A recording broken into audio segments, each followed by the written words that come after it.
Last update হলো যে America এসেছিল মধ্যপ্রাচ্যকে বাঁচানোর নাম করে বিশাল বিশাল ঘাঁটি তৈরি করে আরব রাষ্ট্রের মধ্যে বসেছিল এবং আরবের পেট্রো ডলার পকেটে করে বাড়ি ফিরছিল। সেই আমেরিকা শেষ পর্যন্ত আরবের সাহায্যে এখন লুকাচ্ছে, অর্থাৎ আরব আমিরাত, সৌদি, কাতার, কুয়েতে ইরান যখন ধোলাইটা শুরু করেছে তখন সেই সেনারা, বুঝছেন তো, পশ্চিমা সেনারা কোথায় পালাবে? কাতারের যারা আছেন, কাতারের পুলিশের সহযোগিতা নিয়ে স্পেশাল বিমানে হারিয়ে যাচ্ছেন। দুবাইতে বিশেষ বিমানে করে তারা গোপন জায়গায় চলে যাচ্ছেন, কুয়েতে, আরব আমিরাতে, সব জায়গায়। কিন্তু এই ঘাঁটিগুলো যুগের পর যুগ কেন করেছিল আমেরিকা? যে তোমাদেরকে আমরা বাঁচাবো ইরানের হাত থেকে বা তোমাদের শত্রুদের হাত থেকে। এখন তারা নিজেরাই পালাতে শুরু করছে আরবদের রেখে। আরবরা বলছে, তোমরা আমাদের বাঁচাতে এসেছিলে, এখন তোমরা পালাচ্ছ কেন? তাহলে তোমাদেরকে এত বছর ধরে যে আমাদের তেল বিক্রি টাকাগুলো দিয়েছি, তোমাদের কাছ থেকে যে অস্ত্রগুলো কিনেছি, ডিফেন্স সিস্টেম কিনেছি, এগুলো আমাদের কি লাভ হচ্ছে? আরবরা বলছে, তুমি তো নিজেকে বাঁচানোর জন্যই ব্যস্ত আর তোমার ভাই ইসরায়েলকে বাঁচাতে ব্যস্ত, আমাদেরকে ধোঁকা দিচ্ছ কেন? ইরান এই যুদ্ধে কয়েকটা মেসেজ দিয়েছে পৃথিবীকে, খেয়াল করবেন। এক, ইরান চাইলে পুরো পৃথিবীর সাথে একা লড়তে পারে, সে হারুক বা জিতুক সেটা বড় কথা না, সে সাহস করতে পারে, তার বুকের মধ্যে সেই সাহসটা আছে। প্রমাণ এক। প্রমাণ টু, আরব বিশ্বকে বুঝিয়ে দিয়েছে ইরান যে আমি যদি তোমার বিরুদ্ধে লাগি, তোমার আব্বা তোমাকে বাঁচাতে পারবে না। তুমি আমার সাথে আপোষ করে চলো, তুমি তোমার বন্ধু পরিবর্তন করো, তুমি আমাকে বন্ধু না বানিয়ে তুমি এত হাজার মাইল দূরের একজন বন্ধু বানিয়েছো যে নিজে বিপদে পড়ে নিজেই পালাচ্ছে তোমাকে সামনে রেখে। তুমি কাকে বন্ধু বানিয়েছো? আমি যে তোমাদেরকে মারছি একা, তোমার আব্বাকেও মারছি, তোমার বড় ভাই ইসরায়েলকেও মারছি, তোমাদেরকেও মারছি। আসো, তুমি চিল্লাই পাল্লা করতেছো কেন? আসো, একটা মিসাইল মারো আমাকে। আমি তোমার আব্বার ঘাঁটি উড়িয়ে দিয়েছি, তোমার আব্বারা পালিয়ে উঠছে হোটেলে, হোটেলে উড়িয়ে দিয়েছি, সেখান থেকে পালিয়ে গেছে রিসোর্ট কেন্দ্রে, সেটাও উড়িয়ে দিয়েছি, সেখান থেকে চলে গেছে আরেক জায়গায়, সেটা উড়িয়ে দিয়েছি, এরপর তারা আরেক জায়গায় পালিয়েছে, এভাবে তারা পালাতে থাকবে। তাহলে তোমাদের লাভ হলো কি? এখন পর্যন্ত কোনো আরবের দেশ পাল্টা আঘাত ইরানে করার সাহস করেনি। তারা সম্মিলিত আক্রমণের প্ল্যান করছে। তারা আবার ভাবছে, যদি আমরা আক্রমণ করি ইরানে, তাহলে তোমাদের সাজানো গোছানো দেশটাকে ইরান রাখবে না, তামা তামা করে ফেলবে। অর্থাৎ আমরা একটা আক্রমণ করলে ইরান তো অনুমতি পেয়ে যাবে, বৈধতা পেয়ে যাবে, তখন ইরান আমাদের পিঠে চামড়া রাখবে না। এই জন্য আরব রাষ্ট্রগুলো 2 পা সামনে যাচ্ছে, 10 পা পেছনে যাচ্ছে, 10 পা পেছনে যাচ্ছে। তারপরও আমেরিকা বা ইউরোপ কোন খেলা দেয় আর তারা কি করে আমরা দেখতে চাই। রাশিয়া বলেছে এই যুদ্ধ তৃতীয় বিশ্বযুদ্ধের রূপ নিতে পারে, কারণ যদি ফ্রান্স, জার্মান, আরবরা আমেরিকা, ইসরায়েলের সাথে ইরানের বিরুদ্ধে নেমে যায়, সেক্ষেত্রে ইরানের মিত্ররা, হয়তো চীন,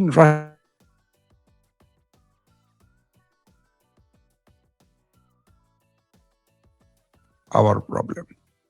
পাশাপাশি যে প্রবলেমগুলো তৈরি হচ্ছে, ইরান যে সিরিজ অ্যাটাকগুলো করছে এবং ইরান তার লুকানো অনেক দুর্দান্ত মিসাইল যেগুলো আগে ব্যবহার করেনি, ইরান বলেছিল যে আমরা তোমাদেরকে সারপ্রাইজ দিব, সেই সারপ্রাইজ শুরু হয়ে গেছে। এমন এমন মিসাইল মারছে যেগুলো পৃথিবীর কোনো আকাশ প্রতিরক্ষা সিস্টেম ইন্টারসেপ্ট করতে পারছে না। এমন এমন মিসাইল মারছে যেগুলোর ক্ষতি এত বেশি যেটা কল্পনা করতে পারছে না।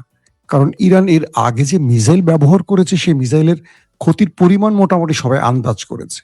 এবার এমন কিছু করছে ইরান যেটার ক্ষতির পরিমাণ কেউ বুঝতে পারছে না। এটা নিয়েও বড় রকম টেনশন। দিন যাচ্ছে, তারা আরো ভয় পাচ্ছে যে ইরান আরো কি কি সামনে নিয়ে আসে, আরো কি কি। একদিকে হরমুজ প্রণালী পুরো কন্ট্রোলে রেখে মাই শুরু করছে, একদিকে আকাশে তারা শত্রুর বিমান ফেলে দিচ্ছে।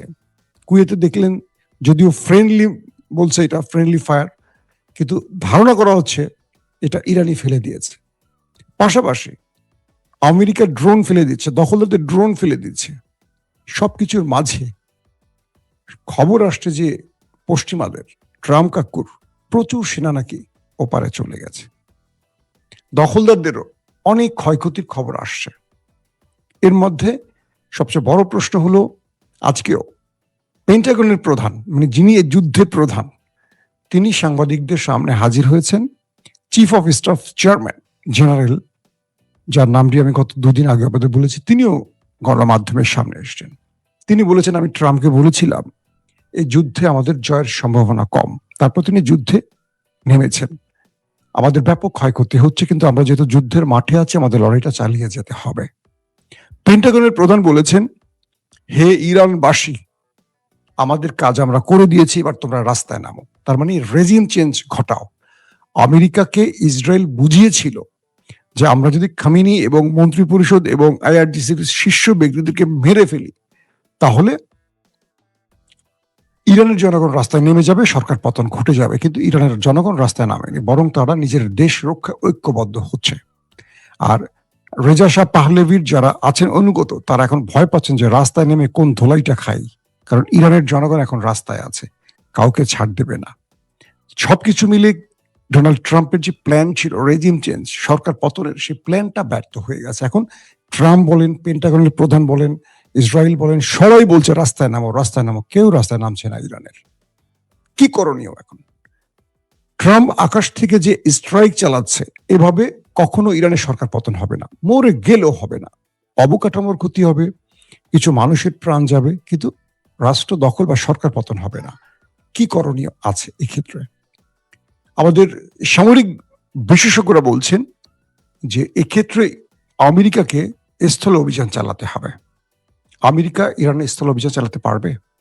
আমি আজকে মিডল ইস্টের যতগুলো গুরুত্বপূর্ণ চ্যানেল আছে, বিশ্লেষক আছে আমেরিকা রাশিয়ার, সারাদিন পর্যবেক্ষণ করেছি, তাদের আলোচনা দেখেছি, তাদের বইগুলো পড়েছি, খুঁজেছি যে তথ্যগুলো।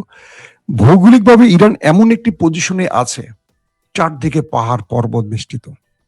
ইরানকে আক্রমণ করার বিশাল ব্যয়বহুল একটি ব্যাপার আছে আমেরিকার জন্য। এবং পথে পথে যারা ইরানে আক্রমণ করবে, তারা গাড়ি, মানে তাদের ট্রুপ ক্যারিয়ার, সামরিক সরঞ্জাম, সামরিক সদস্যদের প্রাণ, সব ক্ষয়ক্ষতি হবে। কারণ পুরো পথে পথে ইরান মাইন পুঁতে রেখেছে। আকাশ থেকে যেটুকু পারবে তারা ক্ষয়ক্ষতি করবে, কিন্তু তারা যখন স্থলে অভিযান চালাতে আসবে, সেটা ইরাক দিয়ে আসুক বা যে কোনো রাষ্ট্র, মানে যে কোনো দেশ দিয়ে ঢোকার চেষ্টা করবে। চারদিকে যেহেতু পাহাড় পর্বত, বিশাল এলাকা, প্রায় কত 31টা না 32টা প্রদেশ, ইরানের 31 থেকে 32টা প্রদেশ, এর মধ্যে 24টা প্রদেশে আমেরিকা ইসরায়েল অ্যাটাক করেছে, কিন্তু ইতিমধ্যে 24টায়। তারপরও ইরান বলছে যে না, এই যুদ্ধ ওরা শুরু করেছে, আমরা শেষ করব। দমে যাচ্ছে না, মাইট চলতেছে। ইরানে আক্রান্ত হচ্ছে, কিন্তু ইরান, পৃথিবীর বড় বড় গণমাধ্যম বলছে না হয়তো, কিন্তু ইরান পাল্টা আঘাত করে যাচ্ছে, এটাই শুধু এখন বলা হচ্ছে।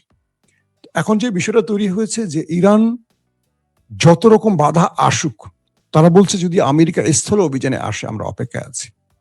কারণ এই পাহাড় পর্বত দিয়ে, সরু পথ দিয়ে, অলিগলি দিয়ে, পাহাড়ের ভেতর দিয়ে তারা যখন আসবে, একটা মাইন বিস্ফোরণ হবে। আমেরিকা এই লম্বা যুদ্ধে যেতে চাচ্ছে না। আর ইরানের পক্ষ থেকে আজকেও বলা হয়েছে যে আমরা লম্বা যুদ্ধের জন্য, দীর্ঘ যুদ্ধের জন্য প্রস্তুতি নিয়েছি। ট্রাম্পের গলা শুকিয়ে গেছে। ইরান যখন বলছে আমরা লম্বা যুদ্ধের জন্য প্রস্তুতি নিয়েছি, কারণ লম্বা যুদ্ধ ট্রাম্প চান না। ট্রাম্প চাচ্ছেন একটা স্ট্রাইক চালাবেন, একদিন দুই দিনে প্রথম সারির ব্যক্তিদেরকে মেরে দিবেন, রেজিম চেঞ্জ ঘটে যাবে।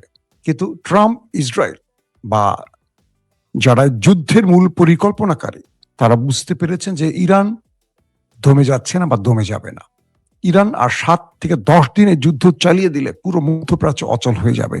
ইতিমধ্যে মধ্যপ্রাচ্যের সাথে পুরো পৃথিবী বন্ধ হয়ে গেছে, বিমান চলাচল বন্ধ হয়ে গেছে। কাতারের গ্যাস ক্ষেত্রে হামলা হয়েছে, পুরো গ্যাস বন্ধ। ইউরোপে গ্যাসের দাম 50-60% বেড়ে গেছে। দুদিন পর ইউরোপ গ্যাস পাবে না, ইউরোপ অচল হয়ে যাবে। গ্যাস ছাড়া ইউরোপ চলতে পারে না, জানেন তো, ঠান্ডার দেশ। এবং হরমুজ প্রণালী ইরান বন্ধ করে দিয়েছে। এই হরমুজ প্রণালী বন্ধ করে দিলে পুরো এশিয়া বা আমাদের এই পুরো অঞ্চলটা গ্যাস পাবে, মানে তেল পাবে না। তেলের দাম বাড়বে কি? তেলের দাম তো আকাশচুম্বী হবেই। কলকারখানা বন্ধ হবে, তেল না পেলে দাম দিয়ে কি হবে বলেন? তেল তো পেতে হবে।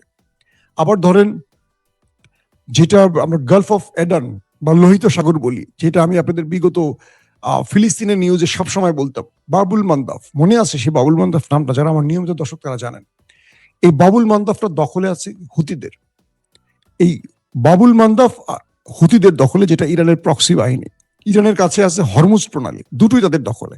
এই দুটো বন্ধ করে দিলে মধ্যপ্রাচ্যের তেল রপ্তানি পুরোপুরি বন্ধ, গ্যাস রপ্তানি পুরোপুরি বন্ধ।